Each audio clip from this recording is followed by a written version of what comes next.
আসসালামু আলাইকুম, কেমন আছেন সবাই? আশা করি আপনারা অনেক ভালো আছেন। তো আজকে আমি আপনাদের সাথে আরও একটা গ্লাস পেইন্টের ভিডিও শেয়ার করার জন্য চলে আসছি। একটা ছোট্ট কিউট বাটিতে, সিরামিকের একটা বাটিতে আমি গ্লাস পেইন্ট করব। আজকে খুবই ছোট্ট এবং কিউট একটা ডিজাইন করব, সেটা হচ্ছে স্ট্রবেরির ডিজাইন। দেখে অলরেডি হয়তো বুঝতেই পেরে গেছেন। তো বরাবরের মতো আমি হচ্ছে সিরামিকের এখানে ড্র করে নিয়েছি সাইন পেন দিয়ে এঁকে। আপনারা যে কোনো কালারের সাইন পেন দিয়ে এঁকে নিতে পারেন। আমি এখানে ব্ল্যাক কালারের সাইন পেন ইউজ করেছি ভালো করে বোঝার জন্য। ড্রয়ের উপরে লাইনার করে নিচ্ছি। তো এবারের ড্র করতে গিয়ে আমি অনেকটা স্যাটিসফাইড হয়েছি, মানে লাইনার টানতে গিয়ে। কারণ হচ্ছে আপনারা দেখতেই পাচ্ছেন আমার হাতটা কত স্মুথ হয়ে গেছে লাইনার টানতে গিয়ে। আগে যেমন লাইনারটা এবড়ো থেবড়ো হতো, বাঁকা টাকা হতো, বা আমার মনে হতো যে আমার হাতটা একটু কাঁপছে। আর এখন কিন্তু ওটা হচ্ছে না, কারণ এখন একেবারে স্মুথলি আমি কাজ করতে পারছি, লাইনার দিয়ে খুব সুন্দরভাবে কাজ করতে পারছি।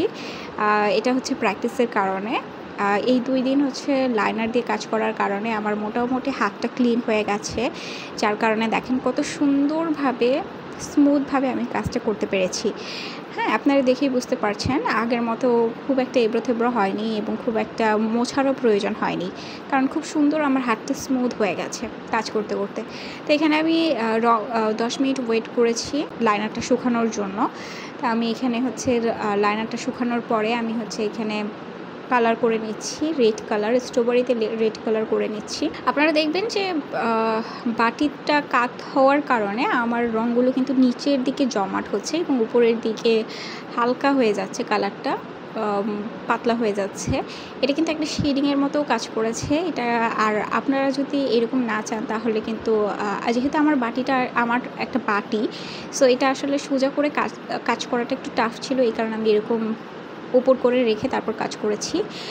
আপনারা চাইলে যে কোনো সমান সারফেস বা সমান কোনো গ্লাসের ওপরে আপনারা রেখে কিন্তু কাজ করলে সেটা অনেক বেশি ইজি হয়, সেটা অনেক ভালো হয় কাজটা, বা রঙটা অনেক সুন্দর, মানে রং করে আর কি আরাম পাওয়া যায়। তো যাই হোক, এক্ষেত্রেও কিন্তু আমার কিন্তু খুব একটু কষ্ট হচ্ছে না, যেহেতু রঙগুলো একটু নিচের দিকে চলে যাচ্ছে। সেই ক্ষেত্রে কিন্তু নিচের দিকে একটা ব্ল্যাক কালারের শেডিং হয়ে যাচ্ছে, মানে রঙটা ডার্ক হচ্ছে এবং উপরের দিকে লাইট হচ্ছে। এতে কিন্তু আমার একটা শেডিং হয়ে যাচ্ছে এবং আপনারা পরেই দেখতে পারবেন এতে কিন্তু খুব সুন্দর একটা কালার হয়েছে। হ্যাঁ, ওই যে যেমন বললাম যে আপনারা যদি চান, এই যে দেখেন কেমন হয়েছে।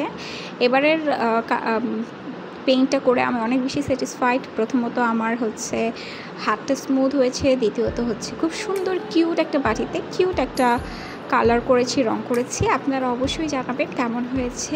আর এতক্ষণ ধরে ভিডিওটি দেখার জন্য সবাইকে অসংখ্য ধন্যবাদ। আসসালামু আলাইকুম, আল্লাহ হাফিজ সবাইকে।